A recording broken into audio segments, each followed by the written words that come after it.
અમદાવાદમાં ફરી એકવાર મહિલાની સુરક્ષા સામે મોટા સવાલ ઊભા થયા છે.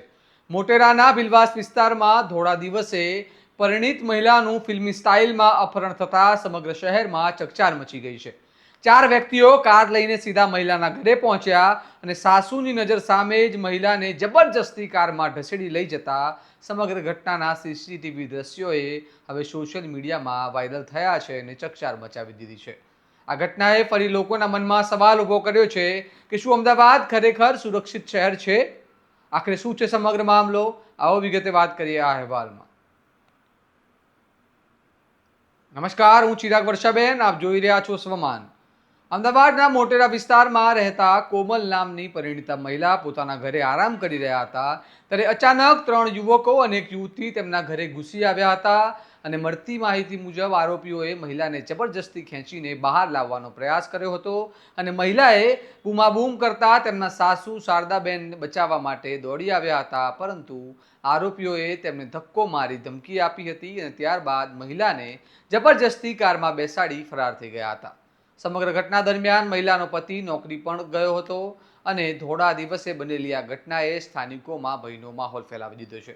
પ્રાથમિક તપાસમાં સમગ્ર મામલે પ્રેમ પ્રકરણનો એંગલ સામે આવી રહ્યો છે અને પોલીસ સૂત્રો મુજબ મહિલાના અગાઉના લગ્ન જીવન બાદ ગેવર ગુર્જન નામના યુવક સાથે તેમના પ્રેમ સંબંધ હતા.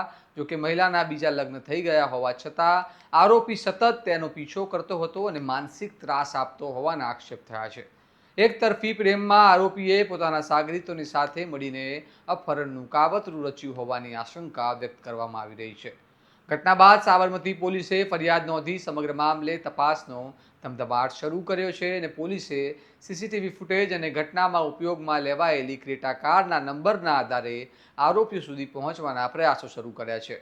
પોલીસ માટે હવે મહિલાને સુરક્ષિત રીતે શોધી કાઢવી સૌથી મોટો પડકાર બની ગઈ છે. સમગ્ર ઘટનાએ ફરી એકવાર અમદાવાદ શહેરનો કાયદો અને વ્યવસ્થા સામે ગંભીર સવાલ ઊભા કર્યા છે. છેલ્લા કેટલાય સમયથી શહેરમાં અસામાજિક તત્વોના આતંક અને ગંભીર ગુનાઓમાં વધારો જોવા મળી રહ્યો છે, જેના કારણે લોકોમાં પણ અસુરક્ષાની લાગણી વધી રહી છે. હવે અમદાવાદ પોલીસ સામે શહેર ખરેખર સુરક્ષિત છે તેવું સાબિત કરવું મોટી જવાબદારી બની ગઈ છે. હવે જોવાનું રહ્યું કે પોલીસ કેટલા ઝડપથી આરોપી સુધી પહોંચે છે અને મહિલાને સુરક્ષિત રીતે પરત લાવવામાં સફળ થાય છે. આ સમગ્ર મામલે તમારું શું કહેવું છે? શું શહેરમાં મહિલાઓની સુરક્ષા માટે વધુ કડક પગલાં લેવાની જરૂર છે? તમારો અભિપ્રાય અમને કમેન્ટમાં જરૂર જણાવો અને આવા જ મહત્વના અહેવાલો માટે તમારા સ્વમાનને લાઇક, શેર અને સબસ્ક્રાઇબ કરવાનું ભૂલતા નહીં. નમસ્કાર.